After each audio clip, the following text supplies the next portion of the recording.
Tak a posledný deň som strávil vo švédskovom meste Malmo. Po raňajkách som sa vydal pozrieť si na meste vo Malme, ako je teda fontána, opera a iné. Je to pomerne mladšie mesto, čiže tam nehľadáte žiadne veľkolepé historické pamiatky.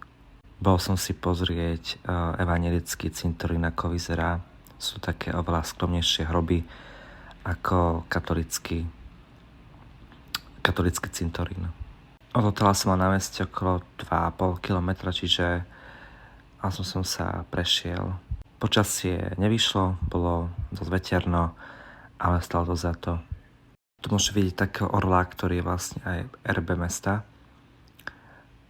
Je to na poli drák, na poli orol s korunou a symbolizuje to kráľovský rod Švédska.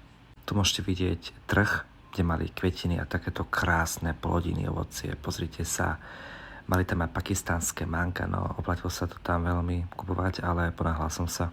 No tu môžete vidieť krásnu, nádhernú radnicu mesta Malmo, ktorá je veľkolepá, veľkorysá, pekne vyzdobená. Ak si môžete všimnúť, tak domčeky v tomto meste sú podobné ako na severe Nemecka, pretože kedysi severné Nemecko patrilo Švédsku. Potom zase nepatrilo, tam boli veľké za to boje. Preto tá architektúra je taká miešaná, taký mix všetkého. No a potom som išiel už len k prístavu vo meste Malmo, teda skôr promenáde, ktorá sa volá takzvané štvrť promenáda pre mladých, pretože tam sú cenovo dostupné bytovky. Neustále sa tam niečo robí, čiže väčšinou tie byty sú do prenájmu a vznikla tam taká štvrť proste. Moderná, cenovo dostupná.